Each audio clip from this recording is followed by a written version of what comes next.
செந்தில் பாலாஜிக்கு ஜாமீன் வழங்கப்பட்ட விவகாரத்தில் முதல்வர் ஸ்டாலின் வெளியிட்ட கருத்தை பாஜக மூத்த தலைவர் தமிழிசை காட்டமாக விமர்சித்துள்ளார். செந்தில் பாலாஜி மீது வழக்கு போட்டதே தற்போதைய முதல்வர் தான் என கூறியிருக்கும் தமிழிசை, எதிர்க்கட்சியில் இருக்கும்போது துரோகி, தன் கட்சிக்கு வந்தவுடன் தியாகியா என்று கேள்வி எழுப்பினார். தியாகி என்று கூறுவதற்கு சுதந்திர போராட்டத்தில் பங்கெடுத்து கொண்டா சிறை சென்றார் என்றும் வினவியுள்ளார்.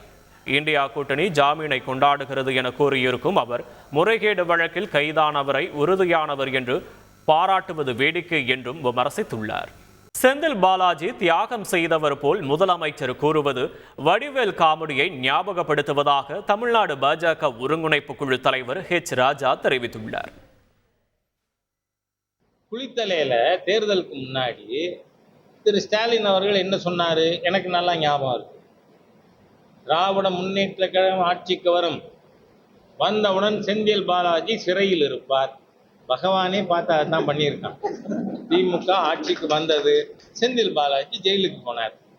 அப்படி இருக்கிறத இன்னைக்கு தியாகம் பண்ணியிருக்காருன்னு பேசுறது வேண்டாம். வடிவேல் விதிவதை நான் சொல்லப்படாது, முதலமைச்சர் பொறுத்தவரை அவர் முடிவு பண்ணிக்கிட்டார். செந்தில் பாலாஜி ஒன்றும் தியாகம் செய்துவிட்டு சிறைக்கு செல்லவில்லை என்றும், உப்பு சாப்பிட்டவர்கள் தண்ணீர் குடித்துதான் ஆக வேண்டும் என்று தேமுதிகவை சேர்ந்த விஜய பிரபாகரன் தெரிவித்துள்ளார்.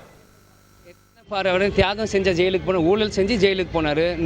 நூற்றுக்கணக்கான பெயில்கள் தாண்டி இன்றைக்கி தான் ஒரு விடுதலை கிடச்சிருக்கு.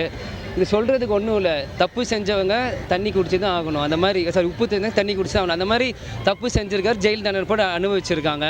அது இவ்வளோ நாள் தள்ளி இன்றைக்கி பெயிலில் வந்திருக்காங்க. இதுக்கு நான் என்ன சொல்கிறது, அது அரசாங்கத்தை இன்றைக்கி அவங்க அமைச்சர் பதவி கொடுக்கக்கூடாது. மீண்டும் கொடுத்தாங்கன்னா திமுக கொள்ளையர் கையில் திரும்பியும் சாவியை கொடுக்குற மாதிரி தான். நம்ம அமைச்சர் பதவி கொடுத்தாங்கன்னா அப்போ அவங்களுக்குள்ள ஏதோ ஒரு டீலிங் இருக்குன்னு தான் அர்த்தம். அதை கொடுக்காம தவிர்க்கணும். இதுதான் நாங்கள் சொல்கிறோம். செய்திகளை உடனுக்குடன் தெரிந்து கொள்ள உடனே சப்ஸ்கிரைப் பண்ணுங்க.